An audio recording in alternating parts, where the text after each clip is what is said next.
AKTU counselling के round 3 का result finally आज अनाउंस होने वाला है। काफी सारे बच्चों को डाउट आ रहा है कि भैया अब मुझे अगला स्टेप क्या लेना है, क्या मुझे फिजिकल रिपोर्टिंग के लिए जाना है, फिर मुझे अगले राउंड के लिए वेट करना है, और मुझे क्या करना चाहिए, मुझे फ्रीज करना है, फ्लोट करना है, सारी चीजों पे इन डिटेल डिस्कशन कर रहा हूँ। बहुत सारे बच्चों को इंटरनल स्लाइडिंग को लेकर कंफ्यूजन है, वो भी तुम्हारा डाउट दूर कर रहा हूँ। और साथ में अगर तुम ये वीडियो एंड तक देखते हो तो अगर तुम्हें अभी भी अच्छा कॉलेज नहीं मिला है तो तुम्हारे पास अच्छे कॉलेज ऑप्शन हो सकते हैं। बस तुम्हें मेक श्योर करना है कि तुम स्पॉट राउंड में आओ AKTU के, ठीक है। अगर तुम्हें मेन राउंड के काउंसलिंग में नहीं मिला तो स्पॉट राउंड में तुम्हें जाना पड़ रहा होगा, और स्पॉट राउंड में भी तुम्हारे पास चांसेस हो रहे होते एक अच्छा कॉलेज मिलने का, क्योंकि AKTU में हर साल सीट वैकेंट हो रही होती है, ठीक है। तो वीडियो स्टार्ट करने से पहले एक इंपॉर्टेंट चीज, अगर तुम कॉलेज को लेकर कंफ्यूज हो फिर जाना चाहते हो कि पर्टिकुलर तुम्हारी प्रोफाइल पे क्या बेस्ट कॉलेज ऑप्शन तुम्हारे लिए हो सकता है, तो उस केस में तुम्हें क्या करना है, डिस्क्रिप्शन में प्रोफाइल एनालिसिस फॉर्म दिया गया है, उस फॉर्म को फिल करो, हमारी टीम तो डिस्कस करो, हमारी टीम से बात करो, वो तुम्हें गाइड कर दे रहे होंगे।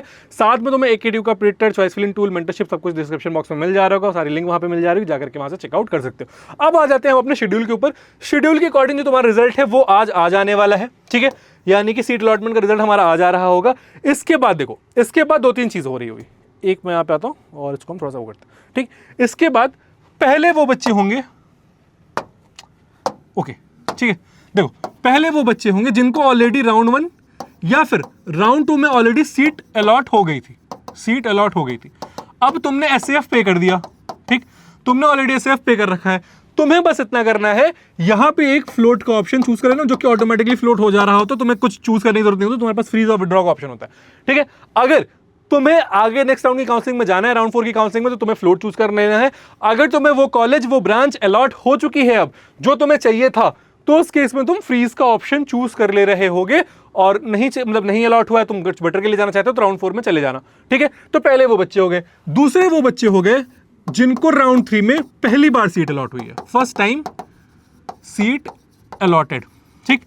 अब अगर तुम ये बच्चे हो तो तुम्हें क्या करना है, सबसे पहले SAF पे करना पड़ेगा, सबसे पहले SAF पे करना पड़ेगा। कितना? 20,000 अगर जनरल कैटेगरी से और 12,000 अगर SC ST कैटेगरी से बिलोंग कर रहे हो तो सबसे पहले तुमने इतना अमाउंट पे कर दिया, SAF पे कर दिया। SAF पे करने के बाद तुम्हारे पास फ्रीज और फ्लोट 2 ऑप्शन आ रहा होगा, फ्रीज, फ्लोट और विड्रॉ, ठीक है। तो तुम्हें अगर अगले राउंड की काउंसलिंग में जाना है तो तुम फ्लोट ऑप्शन चूज कर रहे होगे, ठीक। और अगर जो कॉलेज, जो सीट तुम्हें मिल रही है, तुम्हें वही अपने पास रखना है, तो तुम इस केस पे फ्रीज का ऑप्शन चूज कर रहे होगे, और अगर काउंसलिंग से बाहर होना है तो विड्रॉ कर ले रहे होगे, ठीक है। तो ये 2 तरीके के बच्चे होंगे। तीसरा वो स्टूडेंट हो जाएगा जिसको अभी भी नो सीट अलॉटेड है, नो सीट अलॉटेड। तो यार देखो, अब तुम्हें राउंड 4 का वेट करना है, राउंड 4 में भी सीट नहीं मिली तो तुम सीधा स्पॉट राउंड की काउंसलिंग में जा रहे होगे, क्योंकि राउंड 4 में अब तुम चॉइस फिलिंग नहीं कर पा रहे होगे, तो ये लिमिटेशन तुम्हारे साथ आ जाने वाली है। तो ये 3 कैटेगरी के बच्चे हैं, किनको क्या करना है मैंने ये समझा दिया है, ठीक है। अब देखो सिंपल सी चीज है, हमारी डेट्स क्या क्या है। देखो आज हमारा रिजल्ट आ गया, मतलब आ जाएगा 30th, ठीक। अब इसके बाद जो हमारा सीट एक्सेप्टेंस फीस वगैरह पे करना है 31 से लेके 1 के बीच में पे करना पड़ रहा होगा, ठीक है। ऑनलाइन विलिंगनेस सबमिट करना है इसी के बीच में, विड्रॉ करना है इसी के बीच में करना है। अब जो हमारा राउंड 4 का सीट अलॉटमेंट है, राउंड 4 का जो हमारा सीट अलॉटमेंट है वो 3rd को आ जा रहा होगा, यानी कि 30 को तुम्हारा जो है राउंड 3 का अलॉटमेंट आया और 3rd को तुम्हारा राउंड 4 का सीट अलॉटमेंट आ गया।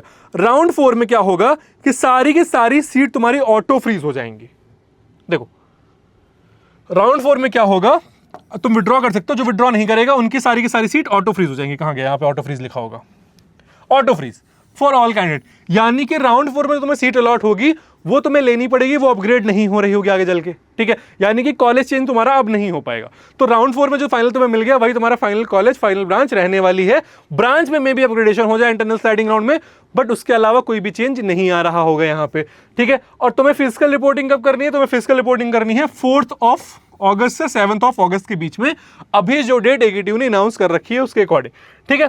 अब तुमने ये कर दिया, इसके बाद तुम्हारे पास इंटरनल स्लाइडिंग का ऑप्शन आ रहा होगा, ऑनलाइन विलिंगनेस 4 से 7, बट ये तब आएगा जब तुम ऑलरेडी क्या कर रखे होगे, physically reported student in all the institute. यानी कि जब आप एक बार इंस्टीट्यूट में जाकर के फिजिकल रिपोर्टिंग कर दोगे, उसके बाद आपके पास इंटरनल स्लाइडिंग राउंड का ऑप्शन आ रहा होगा। पहले क्या होता था ना, पहले स्पॉट राउंड भी जो क्या नाम है मोस्टली जो है सिर्फ और सिर्फ गवर्नमेंट कॉलेज के लिए होता था, इंटरनल स्लाइडिंग राउंड भी सिर्फ और सिर्फ गवर्नमेंट कॉलेज के लिए होता, बट लास्ट 2 ईयर से क्या हो रहा है कि AKTU ने सबके ऊपर मेहरबान है और प्राइवेट कॉलेज में भी इंटरनल स्लाइडिंग राउंड चल रहा है, क्योंकि प्राइवेट कॉलेज की सीट भी नहीं फिल हो रही है, ठीक है। आपकी डेफिनेटली कट ऑफ हमारा थोड़ा बहुत ऊपर नीचे हुआ है जस्ट बिकॉज 2-3 कॉलेज बाहर हो गए हैं, बट स्टिल सीट वैकेंट रह रही है कॉलेज में, तो वो सीट कैसे ना कैसे करके कॉलेज को फिल करने की जरूरत है और वो उस तरीके से फिल करेगा। तो तुम क्या कर सकते हो, सिंपली इंटरनल स्लाइडिंग राउंड में जाकर के अपनी ब्रांच अपग्रेड कर सकते हो। अब इंटरनल स्लाइडिंग राउंड होता क्या है मैं तुम्हें समझा देता हूं। देखो इंटरनल स्लाइडिंग राउंड होता है, फॉर एग्जाम्पल हम एक ब्लैक स्क्रीन पे आते हैं, ठीक है। देखो इंटरनल स्लाइडिंग राउंड ये होता है कि फॉर एग्जाम्पल तुम्हें गलगोटिया में ईसी मिली हुई है, ठीक, इसके ऊपर तुमने सीएससी रिलेटेड वाली ब्रांचेस फिल कर रखी थी, ठीक है, और कोई बच्चा है जिसने रिपोर्ट नहीं किया, वहां पे सीट वैकेंसी क्रिएट हो गई, ठीक है, तो तुमने ऑनलाइन पे डाल दिया इंटरनल स्लाइडिंग राउंड में मुझे कुछ बेटर मिल जाए इसी कॉलेज में, अब सेम कॉलेज में ब्रांच अपग्रेड होगी तुम्हारी, ठीक है। तो अगर तुम्हारी रैंक के बीच में और जो सीट खाली उसके बीच में कोई और बच्चा नहीं आया होगा तो तुम्हारा ईसी कन्वर्ट हो जा रहा होगा, सीएससी रिलेटेड में तुम्हारी सीट कन्वर्ट हो जा रही होगी। तो ये तुम्हारा बेसिकली इंटरनल स्लाइडिंग का प्रोसेस हो रहा होगा।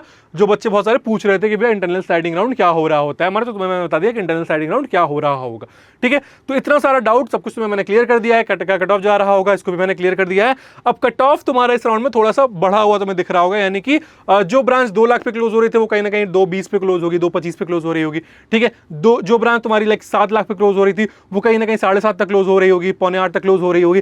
तो ये वाला डिफरेंस तुम्हें अब देखने को मिलेगा। राउंड 4 में सबसे ज्यादा डिफरेंस तुम्हें यहाँ पे रैंक में देखने को मिल रहा होगा। तुम्हें क्या अलॉट होता है जैसे रिजल्ट आता है कमेंट सेक्शन में बता देना। कोई डाउट आता है प्रोफाइल फॉर्म फिल कर लेना, कमेंट सेक्शन में पूछ लेना, मैं सारे बच्चों को रिप्लाई कर दे रहा हूँ। इसी के साथ मैं हूं नमन, कॉलेज के अकाउंट से रिलेटेड कोई भी डाउट आएगा तो मैं चैनल में पता चल जाएगा। तुम्हें क्या करना है, कॉलेज को सब्सक्राइब करके रखना है और नोटिफिकेशन बेल ऑन करके रखना है।